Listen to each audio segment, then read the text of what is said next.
હવે ક્ષમા માગે છે. ભગવાન શિવજી નેત્ર ખોલે છે. સતીને કહે, સતી તમે ભગવાનની કથા સાંભળો. ભગવાન મહાદેવ સ્વયં કથાનો પ્રારંભ કરે છે. સતીનું કથામાં ચિત્ત નથી. અને જ્યારે કથામાં ભગવાનની પૂજામાં માલા જપ અનુષ્ઠાનમાં ચિત્ત ન લાગે ત્યારે આપણું પતન થવાનું હોય. જ્યારે ભગવાનની પૂજામાં આપણને રતિ થાય, પ્રભુની કથા સાંભળવી ગમે, ભગવાનનું નામ સાંભળવું ગમે, સારા સત્કર્મો કરવા ગમે, ત્યારે આપણે સમજી જવું છે કે આપણા ભાગ્યના દ્વાર હવે ખુલવાના છે. સતીનું કથામાં ચિત્ત નથી ને એમાં આકાશ માર્ગે દેવતાઓ જતા જોયા. એટલે સતીએ કથામાં વિક્ષેપ કર્યો અને કહ્યું કે મહાદેવજી, આ બધા દેવતાઓ કઈ બાજુ જઈ રહ્યા છે? શિવજીએ કહ્યું, આમ તો મારે ન કહેવું જોઈએ, પણ સતી તમે મને પૂછો છો એટલે હું કહું છું કે તમારા પિતા દક્ષ મહારાજે બહુ મોટો યજ્ઞ કર્યો છે. સૌને દેવતાઓને ઋષિમુનિઓને આમંત્રિત કર્યા છે, પરંતુ તમને ને મને આ નિમંત્રણ નથી આપ્યું. શા માટે? ભગવાન શિવજીએ પૂરી કથા સંભળાવી. એકવાર અમે નૈમિષારણની અંદર સૌ ભેગા થયા હતા યજ્ઞ નિમિત્તે. એમાં દેવતાઓની વચ્ચે હું પણ ઉપસ્થિત હતો. હું ધ્યાનસ્થ મુદ્રામાં હતો.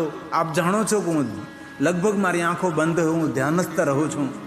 મારી આંખો ખુલ્લી ન હોય, હું કાંઈ સૌને જોતો ન રહું. એમાં આપના પિતાનું આગમન થયું એટલે દેવતાઓ ઊભા થઈ આપના પિતાનું સ્વાગત કર્યું અને મને ખબર નહીં હતી એટલે હું બેઠો રહ્યો. તમારા પિતાને એવું થયું કે મેં અપમાન કર્યું છે. ખરેખર અપમાન કરવાનો મારો કોઈ હેતુ નહીં હતો, પણ અંતે એમને એવું લાગ્યું એટલે મારું અપમાન કરવા માટે યજ્ઞનું આયોજન થયું છે. તે આપણે નથી જોવાનું. ભગવાન શિવજીએ સતીને ના કહી છે, તો પણ સતી કહે છે કે મારા પિતાને ત્યાં યજ્ઞ છે, મારે જવું જોઈએ. શિવજીએ ઘણો સમજાવવાનો પ્રયાસ કર્યો કે જ્યાં આપણું હિત ન હોય, જ્યાં આપણું યોગ્ય ન હોય ત્યાં નહીં જવું જોઈએ. તો પણ સતી જવા માટે તૈયાર થયા છે. અને ભગવાન શિવજી અગણિત ગણોને સતીની રક્ષા માટે સાથે મોકલ્યા છે. પણ જ્યારે માણસનું પતન થવાનું હોય ત્યારે તેને કોઈ ઉગારી શકતું નથી. સતી ગઈ પ્રજેશ નગરમાં. નગરવાસીઓ અનાદર કર્યો છે, નગરવાસીઓ અપમાન કર્યું છે અને પિતાજીને આંગણે ગયા છે. મહેમાનો પણ ઉલટસુલટ શબ્દો સૌ બોલવા લાગ્યા છે, સતીને સંભળાવવા લાગ્યા છે. હવે પિતાને આંગણે દીકરીનું અપમાન થાય, દીકરીને દુઃખ કેટલું થાય. તો પણ સતી ભારે પગે પિતાને આંગણે ગયા છે. મહેમાનોની વચ્ચે બેઠેલી માં છે, માં વીરણી. સતીને જોઈને જલ્દી ઊભા થાય છે, દોટ મૂકીને સામે આવે છે. માં ને દીકરી ભેટીને એકબીજાના ખંભા પર માથું નાખીને મળે છે. માતા વીરણી રડી પડે છે કે બેટા સતી, તારા પિતાજીનો સ્વભાવ છે, આજકાલ થોડા અભિમાની થયા છે. યજ્ઞ તો બહુ મોટો વિશાળ યજ્ઞ કરી રહ્યા છે, પણ શિવજીના વિરુદ્ધમાં થઈ રહ્યું છે બધું જ. અને સતી, આપને પણ આ નિમંત્રણ નથી આપવામાં આવ્યું. બધા જ મહેમાનો, ઋષિ મુનિઓ, દેવતાઓ આવી ગયા હતા, પણ સતી આપનું આગમન જ્યાં સુધી નહીં થયું હતું ત્યાં સુધી મને એવું લાગતું હતું યજ્ઞ અધૂરો છે. માન દીકરી બહુ પ્રેમથી, હિતથી ને ભાવથી મળે છે. બેટા સતી, પહેલા યજ્ઞનારાયણનું દર્શન કર અને યજ્ઞનારાયણનું દર્શન કર્યા પછી ફરી પાછી મારી પાસે આવ. આપણે મા દીકરી સુખ દુઃખની વાતો કરશું. પણ મા વીરણીને ખબર નથી આ સતીની અંતિમ મુલાકાત છે. મા રાહ જોતી રહી. મા વીરણી જાણતી નથી કે સતી હવે યજ્ઞશાળામાં જાય છે. સતી હવે પાછા ફરવાના નથી. આ જીવનનું સત્ય છે, જીવનનું રહસ્ય છે.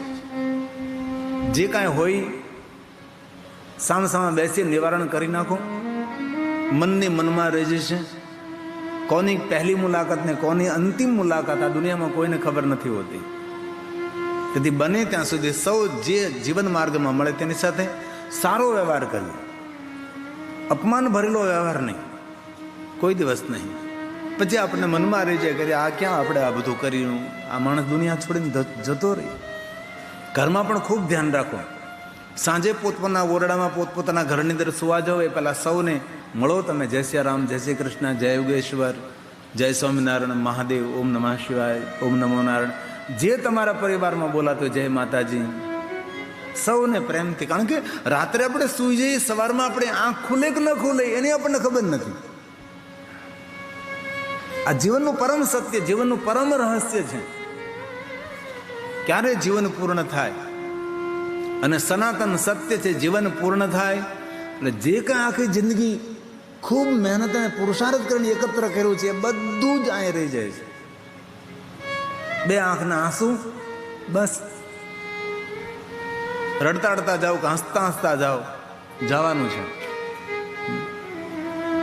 તેથી ડાયા માણસો સત્કર્મો કરે, ડાયા માણસો પુણ્ય કર્મ કરે, સારા કામો કરતા રહે છે, કારણ કે એમને ખબર છે. અને કમાયેલા ધન તમારા માટે પણ ઉપયોગ ન કરી શકો, કમાયેલા ધનનું સદુપયોગ પણ ન કરી શકે તો આપણા જેવા મૂર્ખ કોણ? બાકી તો સત્ય છે. છોડકર સબ કુછ માલ ખજાના અંતે અકેલા જાના. આ કઈ નવું નથી, હું તમને બીવડાવતો નથી, તમને યાદ કરાવું છું કે આ સત્ય છે. જેટલી જરૂરિયાત હોય એટલું બધું જ રાખવું જોઈએ. જરૂરિયાતથી વધારેનું ઘરમાં હોય એ બધું કોઈને આપવું જોઈએ, કોઈને ઉપયોગમાં આવે. આપણે નવી વસ્તુ ખરીદી, જૂની વસ્તુ કોઈને આપો ને ભાઈ, એને વાપરવા થાય, એને કામમાં આવી જાય. આ તો માણસોની પાસે કેટલો સંગ્રહ કરે. અરે શેમ્પૂના ડબ્બા ખાલી થાય એ બાથરૂમમાં સાચવી રાખે છે, જૂના ગાભાના પોટલા સાચવી રાખે છે, જૂની વસ્તુ સાચવી રાખે છે. ખાલી ડબ્બા ડુબ્બી, ખાલી બોટલો ઘરમાં રાખવાથી નિર્ધનતા આવે. જેટલી જરૂરિયાત હોય એટલું રાખો ઘરમાં. જરૂરિયાત નો બધું પોટલા વાળીને ફેંકો અથવા કોઈને આપી દો. એક ઘરે મારો ઉતારો હતો તો ચારે બધું ફર્નિચરની જામ લાગી હતી. હવે મેં કીધું એટલા મોટા કબાટમાં હું ભર્યું છે? મારી બુદ્ધિ બગડી. રાતે મેં કબાટ ખોલ્યો ત્યાં તો આખો રૂમ બધી સાડીઓથી ભરેલો, 1000-2000 સાડી રૂમની અંદર. સવારે ઉભા થઈને મેં મારા ઉતારાવાળા બેનને કહ્યું, મેં તો આ સાડી કોની 2000? તમારા સાડીની દુકાન છે? તો કે ના, આ 2000 સાડી મારી છે. મેં કીધું આમાંથી 10 રાખ, બાકી કોઈને દાન કરને, તારી પેઢીઓ તરી જશે. મેં કીધું અને તું જયારે જાય ત્યારે એક સાડી તને ઓઢાડે, આમનામ બધા લઈ જશે, તને સળગાવી દેશે.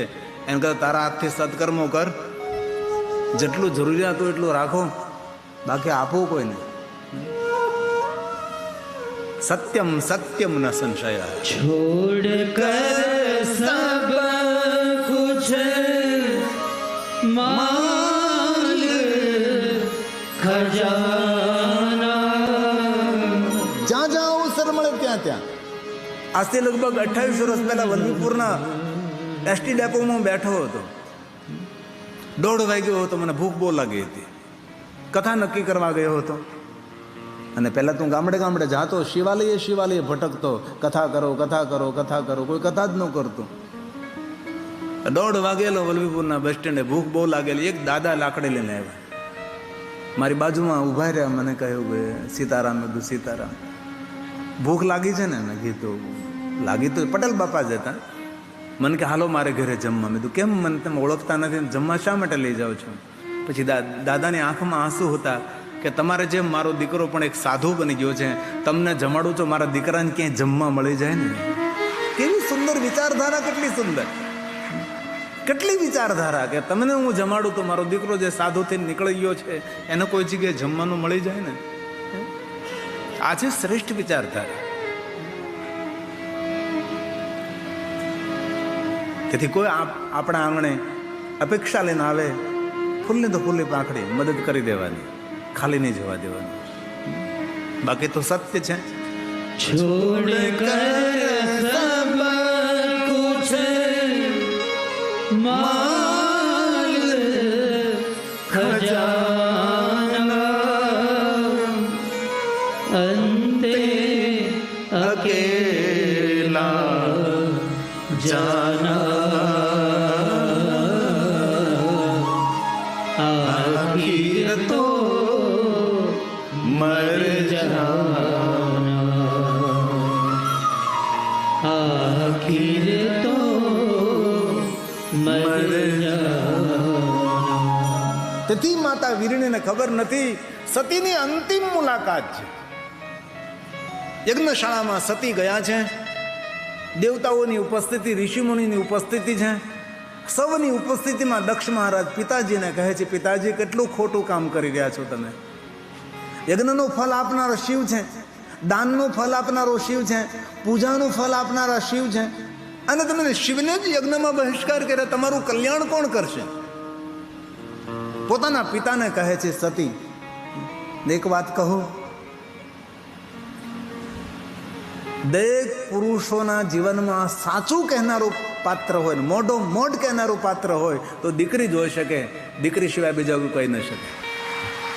બાપને સાચું સાચું કહી દે, થોડો પણ પડદો ન રાખે, એ છે દીકરી, એ છે પુત્રી.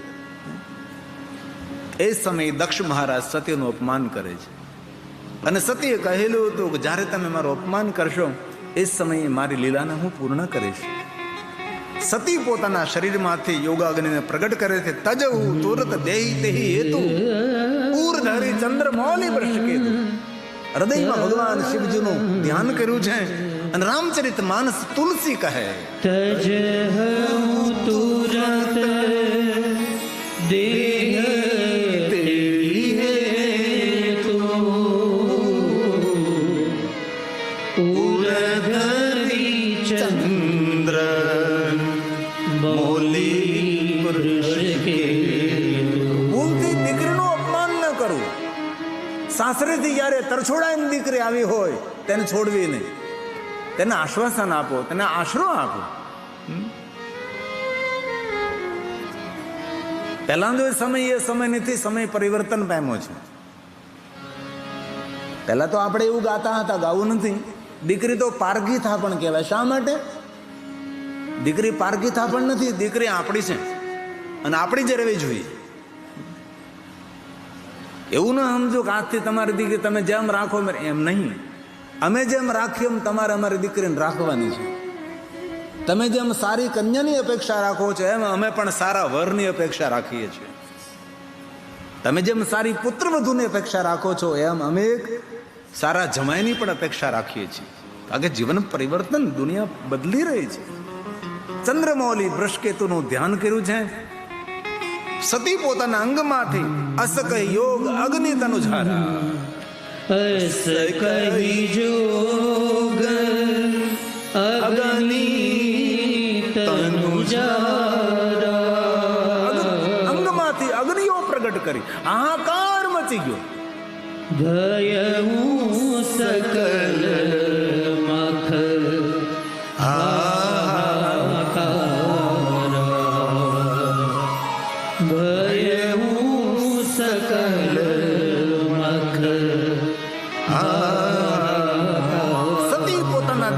ત્યાગ કરે છે. સતીનો છેલ્લો શ્વાસ છે. સતી શ્રી હરિ વિષ્ણુને યાદ કરે છે. એ હરિ, તમે મહાદેવના ભક્ત છો અને મહાદેવ તમારા ભક્ત છે. તેથી હરિ, મારી વિનંતીને સાંભળો. હું મારા પ્રાણનો ત્યાગ કરી દઈ, શરીર છોડી રહી છું, પણ જન્મો જન્મ સુધી મને શિવજી મળે. મારે બીજા કોઈના ચરણ શરણમાં નથી જવું, મને તો મહાદેવ મળે. સતી અંત સમયે મહાદેવ યાદ કરતા શ્રી હરિ વિષ્ણુ પાસે માંગ્યું છે. સતી મરત હરિ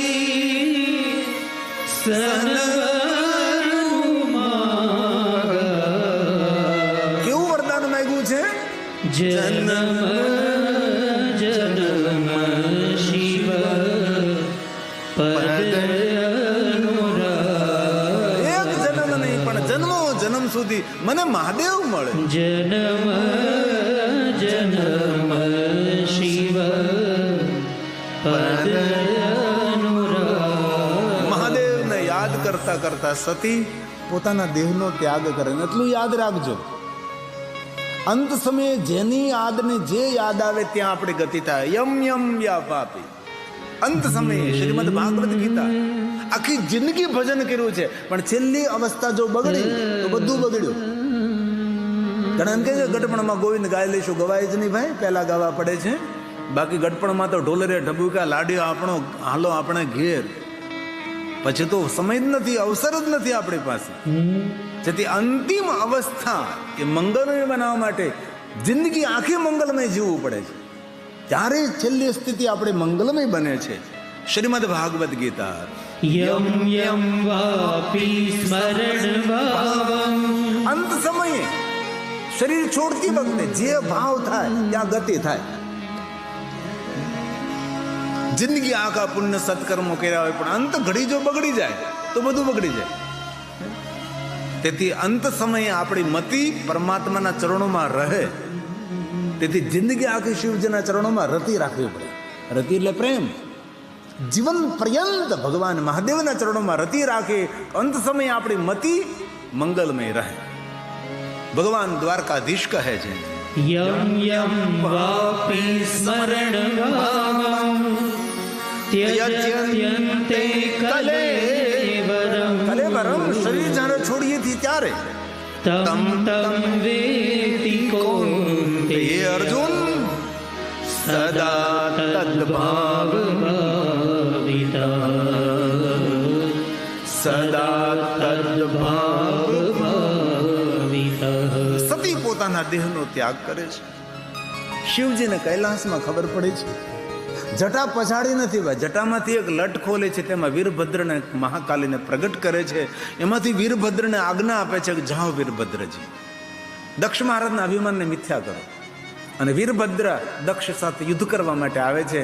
ભૃગુ ઋષિ વીરભદ્રને ખૂબ સમજાવે છે, પણ યુદ્ધ અનિવાર્ય રહ્યું. ભૃગુ ઋષિથી યુદ્ધ રોકાણું નહીં. અંતે દક્ષ મહારાજને વીરભદ્રનું યુદ્ધ થયું. યુદ્ધના પરિણામ સ્વરૂપે દક્ષનું મસ્તક ધડથી અલગ થયું, યજ્ઞકુંડમાં સળગી ગયું. દક્ષનું ધડ પડ્યું છે, અને બીજી બાજુ ભૃગુ ઋષિ જોવે છે તો સતીનું શબ પડ્યું છે. બધા જ લોકો નાચ ભંગ કરવા લાગ્યા છે. વીરભદ્રની સાથે જેટલા જેટલા શિવજીના ગણો આવ્યા છે, યજ્ઞને વિધ્વંસ કરવા લાગ્યા છે. કેવી રીતે યજ્ઞ તોડ્યો, કેવી રીતે બધી ક્રિયાઓ હતી, બધું જ વર્ણન છે. અંતે ભૃગુ ઋષિએ શિવજીને પ્રાર્થના કરી. મહાદેવ ત્યાં પ્રગટ થાય છે. ભૃગુએ કહ્યું કે મારા દક્ષને જીવિત કરો. ત્યારે ભગવાન મહાદેવ કહે છે, જાઓ જે મળે તેનું મસ્તક લાવો. ભૃગુ ગયા છે, પશુ મસ્તક લાવ્યા છે અને મહાદેવના હાથમાં આપ્યું. ભગવાન શિવજીએ સજીવન મંત્રનો પ્રયોગ કરી દક્ષ મહારાજને પશુ મસ્તક વડે જીવિત કર્યા છે. અને દક્ષ મહારાજ હવે શિવની સ્તુતિ કરે છે, ભગવાન મને ક્ષમા કરજો. બહુ સુંદર સ્તુતિ છે. દક્ષ મહારાજ શિવજીને જે સ્તુતિ કરે છે, નમામિ દેવં વરદં વરેણ્યં નમામિ દેવં ચ સદા સનાતનં. આટલી સુંદર વિસ્તૃત ભગવાનને સ્તુતિ કર્યા બાદ દક્ષ મહારાજ ભગવાન શિવને આગળ ક્ષમા માગે છે. ભગવાન શિવજી દક્ષને ક્ષમા કરે છે. ક્ષમાનો દેવ છે, ક્ષમા સિંધુ છે, કરુણા સિંધુ છે. હવે ભગવાન મહાદેવ દક્ષ મહારાજને કહે છે, સાંભળો દક્ષ મહારાજ, જેવો બીજા સાથે વર્તાવ કરીએ એવો વર્તાવ આપણા માટે ફલિત થાય. આ મહાદેવે દક્ષિણ મહારાજને કર્યું છે. જેવા સામેના સાથે જેવો તમે વર્તાવ કરશો એવું આપણા માટે એ વર્તાવ ફલિત થશે. તેથી જેવો વર્તન વર્તાવ તમને ગમતું ન હોય એવું બીજા સાથે નહીં કરવું જોઈએ. તમને જો માન સન્માન વાલું હોય તો તમે દરેકને માન સન્માન આપતા શીખો. તમને જો સરળતા વહાલી લાગતી હોય તો તમે સરળ રહેતા શીખો. ઓમ નમઃ શિવાય મંત્રનો અર્થ શું થાય છે? એ તો અર્થ થાય છે, ઓમ એટલે નિરાકાર બ્રહ્મ, નમઃ એટલે નમસ્કાર, શિવ અને શિવાય. પૂરા બ્રહ્માંડનું મંગલ કરો, પૂરા બ્રહ્માંડનું કલ્યાણ કરો. અને ભગવાન મહાદેવે દક્ષ મહારાજને કહ્યું, દક્ષ મહારાજ, જે વિચારીએ એ આપણાથી પ્રારંભ થાય, જે બોલીએ આપણાથી પ્રારંભ થાય, જે વર્તન કરીએ આપણાથી પ્રારંભ થાય. કઈ રીતે? તો કે શાંત સરોવરમાં પથ્થર ફેંકો, જ્યાં પથ્થર પડે ત્યાંથી તરંગોનો પ્રારંભ થાય છે. તેથી જેવું બોલીએ, જેવું વિચારીએ એવું આપણાથી શરૂઆત થશે. તેથી સારું બોલવું, સારું વિચારવું. ભગવાન મહાદેવે દક્ષ મહારાજને કહ્યું, દક્ષ મહારાજ, આ બ્રહ્માંડનો પ્રારંભ આકાશમાંથી, પાતાળમાંથી, દિશામાંથી, અંદિશામાંથી નથી થતો. આ બ્રહ્માંડનો પ્રારંભ જ્યાં આપણે બેઠા છીએ ત્યાંથી થાય છે. જે આપણે બોલશું આપણાથી શરૂઆત થશે. તેથી આજથી શુભ વાણી, શુભ વિચાર, શુભ વર્તન તો આપણું હર હંમેશા મંગલ થશે. આ મહાદેવજી દક્ષને વિસ્તૃત બધું સંભળાયું છે. અને પછી ભગવાન મહાદેવે કહ્યું, દક્ષ મહારાજ વરદાન માંગો. દક્ષ મહારાજે માંગણી કરી છે, ભગવાન જે સ્થાને તમે પ્રગટ થયા છે તે ભૂમિ પર લિંગ રૂપાણા સતમાં અનુગ્રહ લોકાના, જગત પર અનુગ્રહ કરવા માટે લિંગ સ્વરૂપે ભગવાન શિવ અહીંયા પ્રગટ થાય. અને દક્ષના નામથી ભગવાન મહાદેવજી સ્વયં લિંગ સ્વરૂપે ત્યાં પ્રગટ થાય છે. લિંગ રૂપેણ સતમાં અનુગ્રહ લોકાનામ દક્ષેશ્વર મહાદેવ લિંગ તરીકે પ્રગટ થાય છે. જ્યારે હરિદ્વાર જવાનું થાય ત્યારે કનખલમાં દક્ષેશ્વર મહાદેવ બિરાજે છે. એ દક્ષેશ્વર મહાદેવનું દર્શન કરવાથી દરેક અપરાધોમાંથી ભગવાન માફ કરે છે. તેથી દક્ષેશ્વર મહાદેવનો અદ્ભુત મહિમા છે. ત્યારબાદ ભગવાન શિવજી સતીના શબને ઉઠાવે છે અને હિમાલય પહાડોની કંદરામાં ગુફાઓની અંદર હાથમાં શબ લઈને ભગવાન શિવજી ફરી રહ્યા છે. જટા છૂટી થઈ ગઈ છે, આંખમાંથી આંસુ નીકળે છે, સતીનો શબ હાથમાં છે. અદ્ભુત કથા છે. અંતે દેવતાઓ વિષ્ણુ ભગવાનને આજ્ઞા કરે છે અને વિષ્ણુ ભગવાન પોતાના ચક્રને છોડે છે અને સતીના અંગના ટુકડાઓ થાય. જ્યાં જ્યાં સતીના અંગ ધરતી પર પડે છે ત્યાં ત્યાં જ્યોતિ પ્રગટ થાય અને બધી જ અંગ જ્યાં જ્યાં પડ્યા છે ત્યાં ત્યાં શક્તિપીઠોનું પ્રાગટ્ય થયું છે. અંતે 51 શક્તિપીઠોનું વર્ણન કરતા, 54 શક્તિપીઠોનું વર્ણન કરતા વિવિધ પ્રકારે શાસ્ત્રોમાં જેનું વર્ણન છે. ભગવાન શિવજી ધ્યાનસ્થ બન્યા છે અને સતી અંત સમયે વિષ્ણુ ભગવાન પાસે વરદાન માગ્યું હતું. શિવજીને યાદ કર્યા હતા. તે કારણ હિમગિરી ગુરુ જાય જન્મી પાર્વતી તનુ પાય. આ સતીનો બીજો જન્મ નગાધિરાજ હિમાલયને ત્યાં થયો છે. તે કારણ કયું? કારણ એ કે જ્યારે સતી તપ કરતા હતા ત્યારે માતા મેનાવતીએ સતીનું ખૂબ સેવા કરી હતી. સતીના તપથી માતા મેનાવતી પ્રભાવિત થયા હતા. એ સમયે સતીને માતા મેનાને વરદાન આપ્યું હતું કે માં બીજો હું જન્મ લઈશ તો તારા આંગણે હું જન્મીશ. તેથી સતીનો બીજો જન્મ નગાધિરાજ હિમાલય માતા મેનાવતીને ત્યાં થાય છે. નારદજી જેમને શિવ ભક્તિનું માર્ગદર્શન કરે છે અને પાર્વતી યુવાન બની મહાદેવના ભક્ત બને છે. નિર્ણય લે છે કે હવે તો મારે ભગવાન શિવ સાથે પરણવું છે. તેથી યુવાવસ્થામાં પાર્વતીજી ભગવાન શિવનું તપ કરે છે, આરાધન કરે છે. અહીંયા શિવજી ધ્યાનસ્થ છે. વચ્ચેના સમયમાં તારકાસુર નામનો અસુર થાય છે, બ્રહ્માનું તપ કરે છે અને બ્રહ્મા પાસેથી એવું વરદાન મેળવે છે કે શિવ પુત્ર દ્વારા જ મારું મૃત્યુ થાય. કારણ કે તારકાસુર જાણતો હતો કે શિવજીના પત્ની તો હવે નથી. શિવજી તો ધ્યાનસ્થ. કેટલા યુગો સુધી શિવજી સમાધિમાં રહે કોઈને ખબર નહીં. હવે શું કરીએ? તેથી વરદાન માગી લીધું. દેવતાઓને દુઃખી કરવા લાગ્યો, ખંડનાત્મક પ્રવૃત્તિ કરવા લાગ્યો, યજ્ઞ યાગાદિનો વિરોધ કરવા લાગ્યો, ઋષિમુનિઓને હત્યા કરવા લાગ્યો, મંદિરો તોડવા લાગ્યો, ધર્મનો નાશ કરવા લાગ્યો છે. અતિ ભયાનકતા ફેલાવા લાગ્યો. દેવતાઓ બધા દુઃખી થવા લાગ્યા. દેવતાઓએ નિર્ણય લીધો કે હવે શિવજીને આપણે જગાડીએ. હિમાલયની પુત્રી પાર્વતી મહાદેવ સાથે પરણવા માટે તપ કરે છે. શિવજી જો જાગે તો આપણે શિવ અને પાર્વતીના લગ્ન કરીએ, એના દ્વારા પુત્ર જન્મે તો તારકાસુરનો અંત થાય. આના માટે દેવતાઓએ સભા બોલાવી નિર્ણય લીધો અને કામદેવને કહ્યું. અને કામદેવ ભગવાન મહાદેવની પાસે ગયા અને શિવજી ઉપર પ્રયોગ કર્યા તો ભગવાન મહાદેવે ત્રિશુળ નેત્ર ખોલી કામને બાળીને ભસ્મ કર્યો અને રતિને વરદાન આપ્યું, યદુવંશમાં તારો પતિ તને ફરી પાછો પ્રાપ્ત થશે. એવું વરદાન આપતા રતિનાથ મહાદેવ લિંગ તરીકે ભગવાન શિવ પ્રગટ થયા અને જ્યાં કામને બાળીને ભસ્મ કર્યા હતા જ્યાં કામેશ્વર લિંગ તરીકે ભગવાન મહાદેવજી પ્રગટ રહ્યા છે. ભગવાન ફરીવાર ધ્યાનસ્થ બને છે. દેવતાઓને ખબર પડી કામનો નાશ કર્યો ભગવાને, કામને બાળીને ભસ્મ કર્યા છે. હવે શિવજીને કોણ જગાડે? દેવતાઓ નારદજી પાસે ગયા છે. નારદજીએ કહ્યું ભગવાન શિવ છે તેને સાથે બળ બુદ્ધિ ચાલાકી ન કરાય, પ્રાર્થના કરાય. દેવ સમૂહ સાથે નારદજી શિવની સ્તુતિ કરવા લાગ્યા છે. શિવજી સમાધિમાંથી જાગ્યા છે. નારદજીએ રજૂઆત કરી છે કે મહાદેવજી, તારકાસુરનો ત્રાસ વધ્યો છે, દેવતાઓ બધા દુઃખી છે, તેથી અમે સૌએ નિર્ણય લીધો છે કે તમારા પુત્રથી તારકાસુરનો અંત થશે અને હિમાલયના પુત્રી પાર્વતી તમારી સાથે પરણવા માટે તપ કરે છે.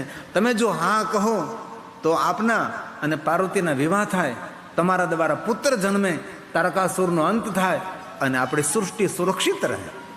ભગવાન શિવજી નારદને કહે છે દેવતાઓના કલ્યાણ માટે, દેવતાઓના હિત માટે બધું જ હું કરીશ. અને ભગવાન શિવજી કૈલાસ પધારે. સપ્ત ઋષિઓ પાર્વતીને આશીર્વાદ આપવા જાય છે. પાર્વતી પોતાનો તપ પૂર્ણ કરી હિમાલય નગરમાં આવે છે અને ત્યારબાદ ભગવાન શિવ અને પાર્વતીના સુંદર વિવાહની કથા છે, પાર્વતી ખંડમાં છે.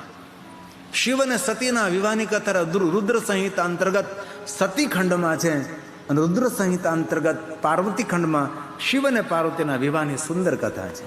ભગવાન શિવજી ડાંક, ડમરૂ, નફીરી, રણશિંગીઓની સાથે ભગવાન શિવજી હિમાલયના આંગણે ભગવાન શિવજી પાર્વતી સાથે પરણવા માટે આવે છે. અદ્ભુત અને સુંદર લીલા છે. ભગવાન શિવજીના શણગારનું વર્ણન શિવહી ભગવાન શિવજી સુંદર શિંગાર કરે. શિવહી શંભુગન કરહી શિંગારા. ભગવાન શિવજીનો શિંગાર કેવો, પરણવા જાય છે ભગવાન શિવ, એમનો શિંગાર કેવો છે. રામચરિત માનસ તુલસી કહે છે ભૂત પ્રેતોએ શિવજીને શણગાર્યા છે.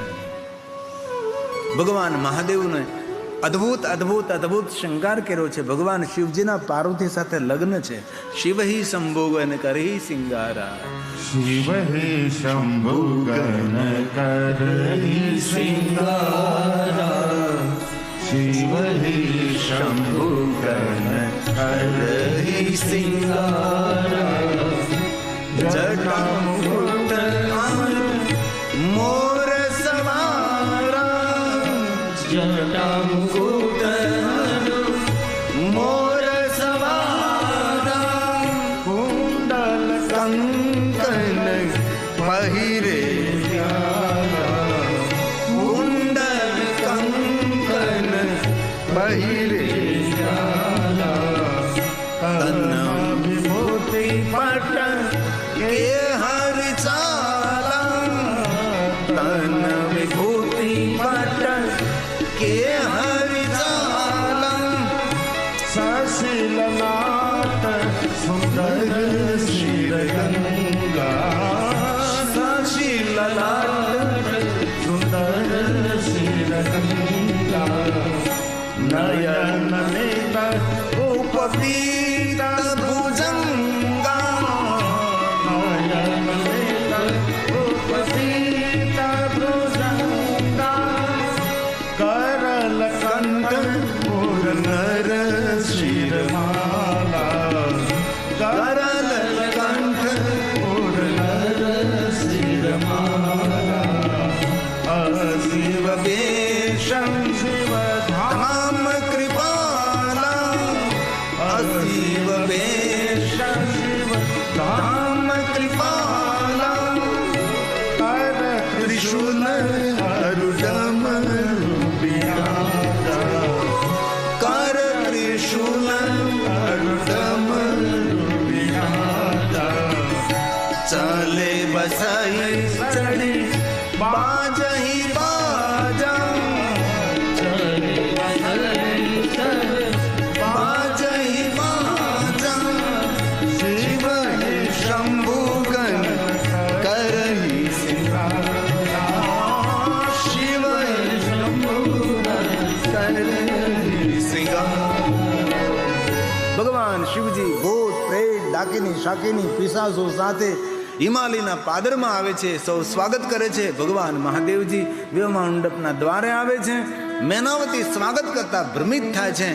નારદજી મેનાને પોતાના પાછલા જન્મનું જ્ઞાન કરાવે છે અને પછી મેના શિવજીનું સ્વાગત કરાવે છે. અને વિવાહ મંડપમાં સ્વયં ભગવાન મહાદેવ બિરાજે છે. હસતું ખેલતો પાત્ર નારદજી ભાઈ મેનાકને કહે છે, મેનાક બે પાર્વતીને વિવાહ મંડપમાં પ્રવેશ આપો. મેનાક વિવાહ મંડપમાં પ્રવેશ આપે છે અને પાર્વતી વિવાહ મંડપમાં પ્રવેશ કરતા શિવજી ઊભા થાય છે અને પાર્વતી પુષ્પમાળા મહાદેવને અર્પણ કરે છે અને મહાદેવજી પુષ્પમાળા પાર્વતીને અર્પણ કરે છે. અને શિવ અને પાર્વતી સામસામે બિરાજમાન થાય. અંગુષ્ઠની પૂજા થાય છે. સુંદર શિવ અને પાર્વતીનું મિલન થાય છે. ગર્ગાચાર્ય મહારાજ સુંદર વિધિ કરાવે છે. શિવ અને પાર્વતીના વિવાહની વિધિ કોણે કરાવી? તો કે ગર્ગાચાર્ય મહારાજે કરાવી. અને સુંદર કન્યા દાન આપ્યું છે. હિમાલયજીએ અનેક પ્રકારના ક્રમશઃ દાન આપ્યા છે. આવી સુંદર કથા શિવપુરાણમાં કહી અગ્નિની ઉપસ્થિતિમાં 4 મંગલ ફેરાવો થયા છે. અને પછી હિમાલયજી પોતાના પુત્રી પાર્વતીને ભગવાન શિવ સાથે વિદાય કરે છે. શિવ અને પાર્વતી કૈલાસના દ્વારે પધારે છે. ફરી પાછા વિષ્ણુ અને લક્ષ્મીજી શિવ અને પાર્વતીનું સ્વાગત કરે. ભગવાન પધારે છે કૈલાસમાં.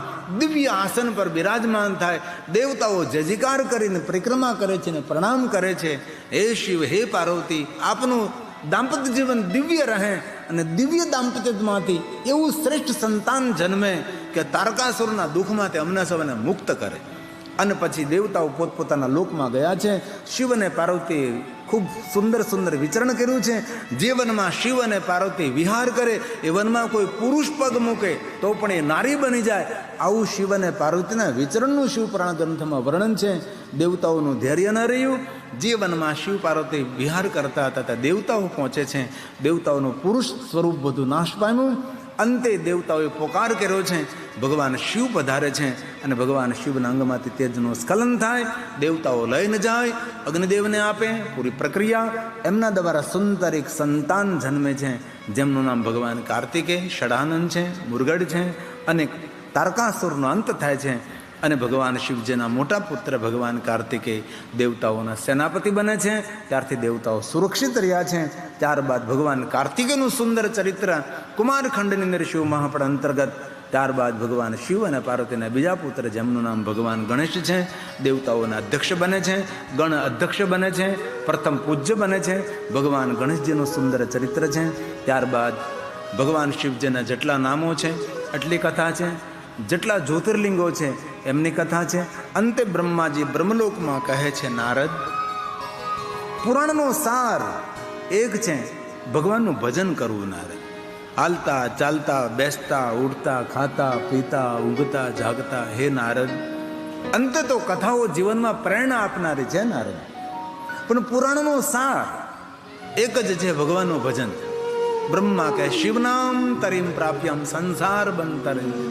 સંસારના બધા જ બંધનોમાંથી મુક્ત રહેવું હોય, શિવનું ભજન કરવું, મહાદેવનું ભજન કરવું. નારદજી, ભગવાન સ્વયં બ્રહ્માજી બોલે છે, હે નારદ, શિવ નામ તરીમ પ્રાપ્યમ સંસાર બંધી તરંતિ તે.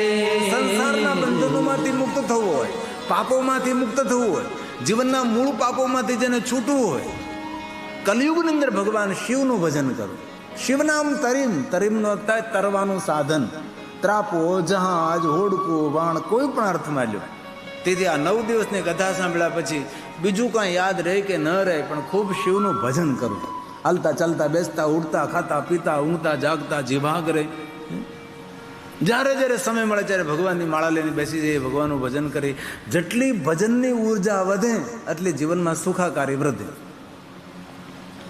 આ બ્રહ્માજીના શબ્દો દરેકે યાદ રાખવા. ભવસાગર તરવાનો કોઈ સાધન હોય, ધન સંપત્તિ વૈભવ જીવનની જરૂરિયાતો છે. પૈસાની જરૂર પડે જ, મહેનત કરવી જ પડે, પુરુષાર્થ કરવો જ પડે, કામ કરવું જ પડે. કોઈ ધન સંપત્તિનો વિરોધ ન કરો, એ આવશ્યક છે. આટલા મોટા આપણે કાર્યો કરવા હોય તો પૈસાની જરૂર પડવાની, તો કમાવવું પડે, મહેનત કરવી પડે. કમાયેલું ધન ઉદારતાપૂર્વક સત્કર્મોમાં અર્પણ કરીએ. આપણે આપણા માટે પણ પહેલા તો આપણે સુખી થઈએ, પછી સત્કર્મો કરીએ.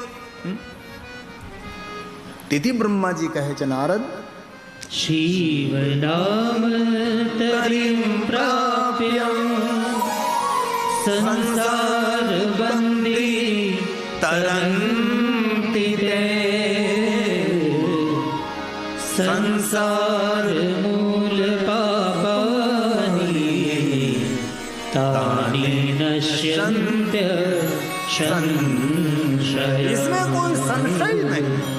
તાની નશ્યંત્ય સંશય. તેથી 9 દિવસની કથા સાંભળ્યા પછી બીજું કાંઈ યાદ રહે ન રહે, ભગવાનનું ખૂબ ભજન કરો. ભજન કરવાથી બુદ્ધિ વિકસિત પણ થાય, ભજન કરવાથી બુદ્ધિ દીક્ષિત પણ થાય.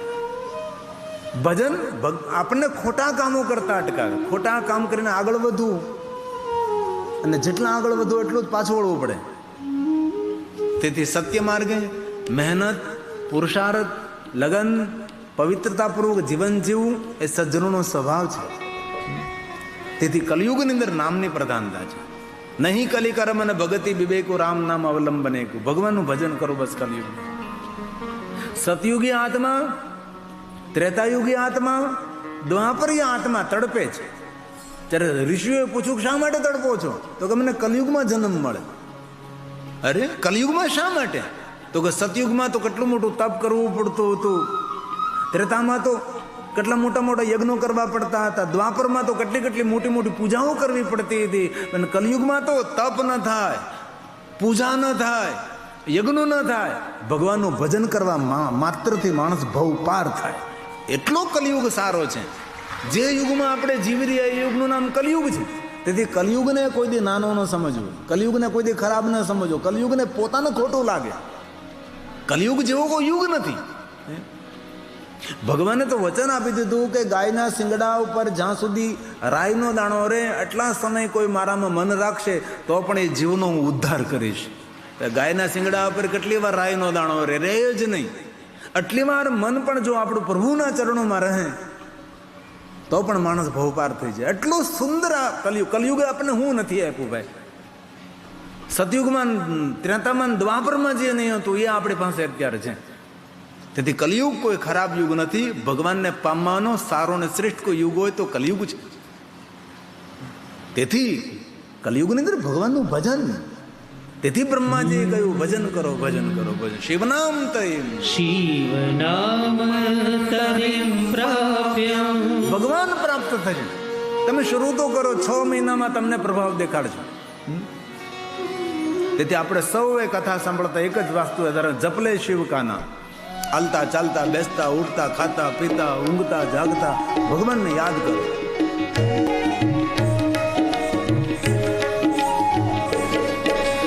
जपले शिव का नाम प्यारे, जपले शिव का नाम, जपले शिव का नाम प्यारे, जपले शिव का नाम. महादेव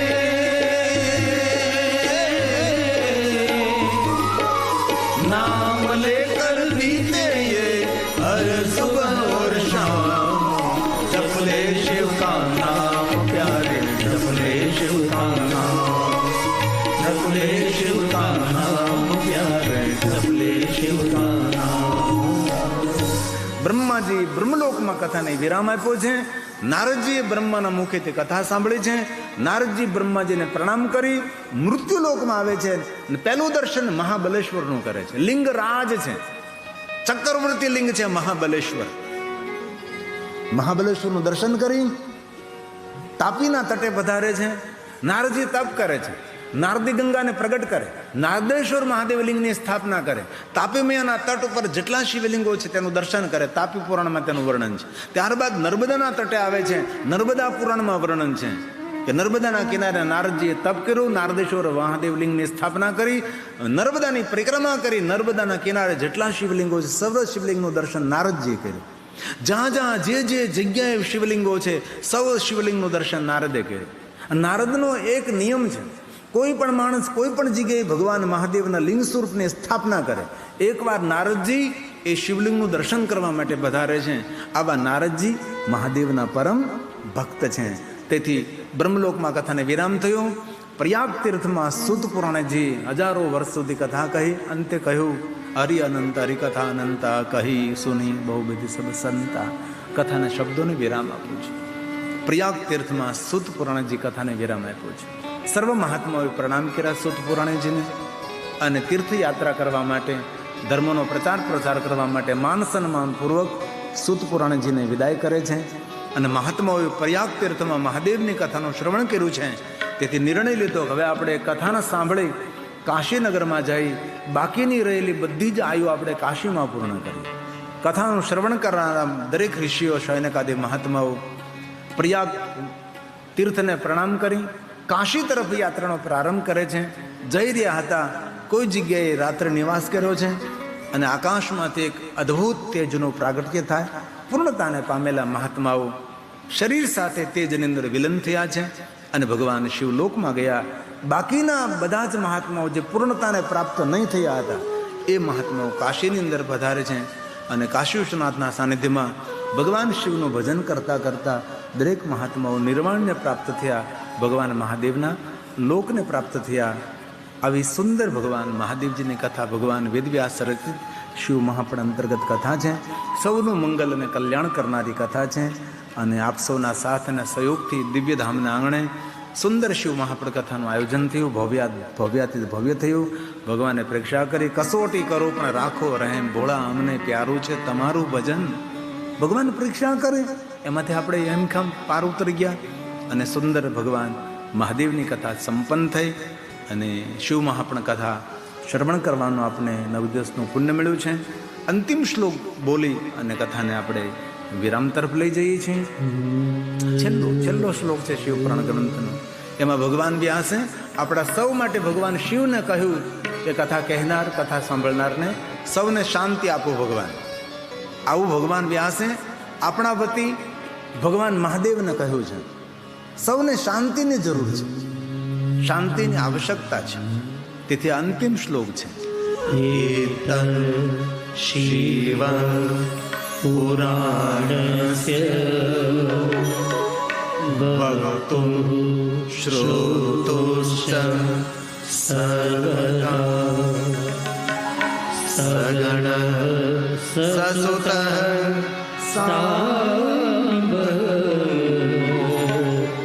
शङ्करोतु स शङ्कर शङ्करोतु स शङ्कर शङ्करोतु स शङ्कर. હે ભગવાન મહાદેવ, સૌના જીવનમાં શાંતિ કરો એવો ભાવ પ્રગટ કરી 7 સંહિતા, 24,000 શ્લોક, સુંદર શિવ મહાપડા ગ્રંથ, જેટલો સમય મળે એ પ્રમાણે આપણે ભગવાનના ગુણગાન ગયા. ઘણી બધી કથાઓ બાકી રહી જતી હોય. હરિ અનંત, હરિકથા અનંતા, કહીશું નહીં બહુવિધ સલસંતા. સંપૂર્ણ પૂર્ણ તો કોઈ શિવ મહાપડા ગ્રંથનું ગાયન ન કરી શકે. જે આપણને પુણ્ય મળ્યું છે એ પુણ્ય તમે તમારા માતા પિતાને અર્પણ કરી શકો છો. 9 દિવસ કથા સાંભળવાનું જે પુણ્ય છે એ તમારા પૂર્વજોને અર્પણ કરી શકો છો. કોઈ સદગત આત્માને અર્પણ કરી શકો છો. કથા શ્રવણ કરવાનું પુણ્ય સુરાપુરા વીર પાતા દાદાને પણ અર્પણ કરી શકો છો. વેરાય માતાને પણ અર્પણ કરી શકો છો. કોઈ પણને કથાનું પુણ્ય આપ અર્પણ કરી શકો છો. કોઈને અર્પણ ન કરવું હોય તો ભગવાન મહાદેવને અર્પણ કરી શકો છો.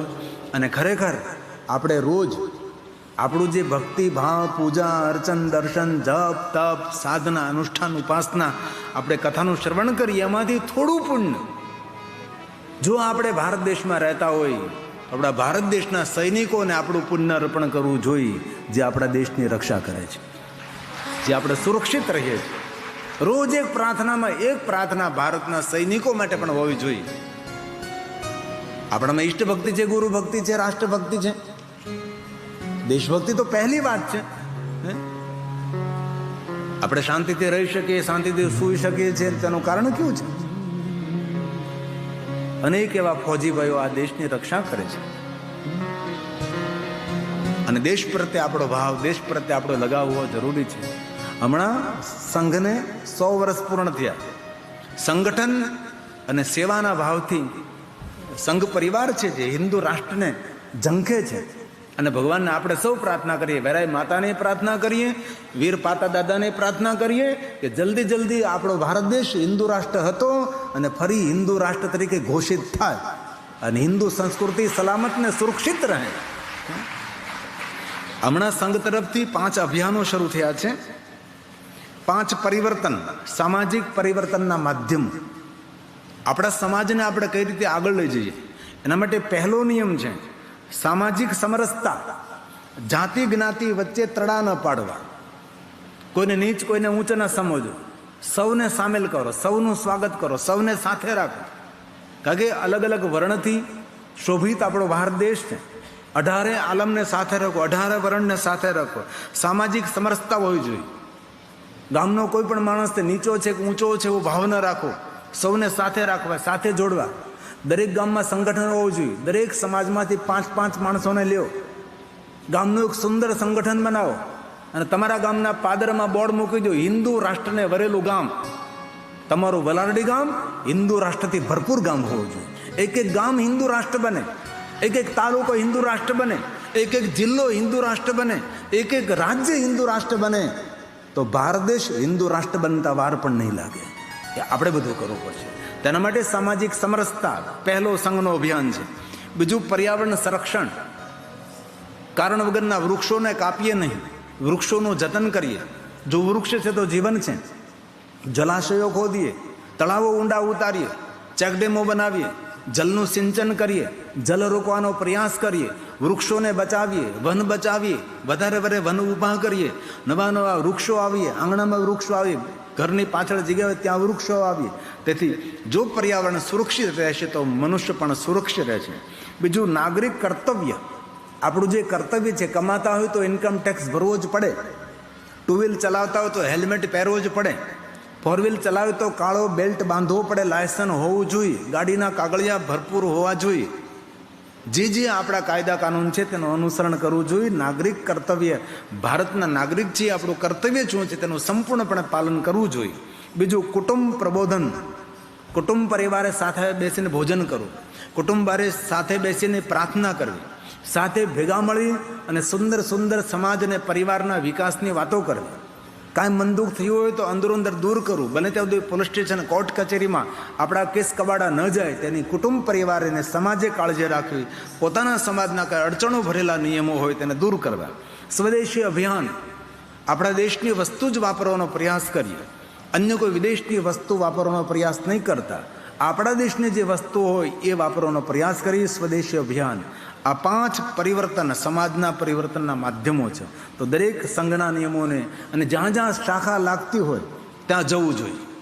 સંઘની શાખા લાગે છે, એમાં સંઘ શું કરવા માગે છે એ બધા ત્યાંના નિયમોનું અનુસરણ કરવાનું હોય છે. આમાંથી કાલે પણ આપણી કથાની અંદર મહેમાન તરીકે સંઘના અગ્રણીઓ આવ્યા હતા.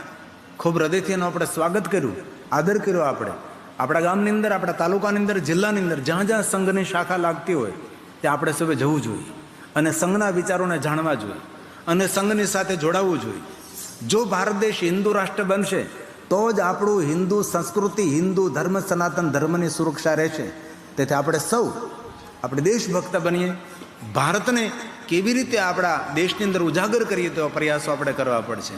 તેથી એક પંક્તિ અમારા દેશ માટે અને ભારત દેશના સૈનિકો માટે. હે मेरे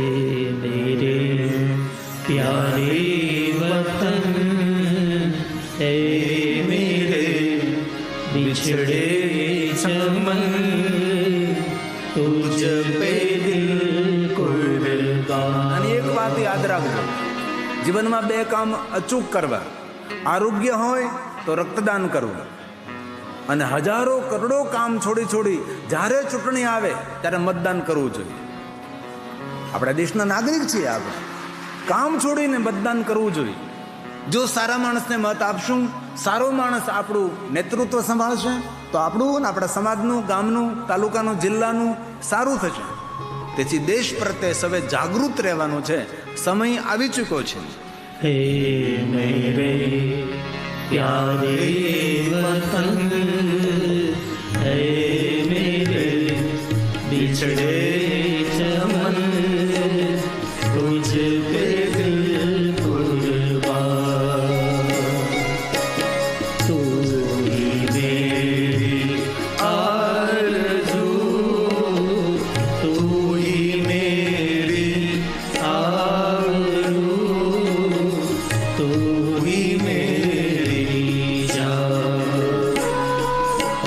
हे मेरे प्यारे वतन, हे मेरे बिछड़े चमन, तुझ पे दिल कुर्बान, तुझ पे दिल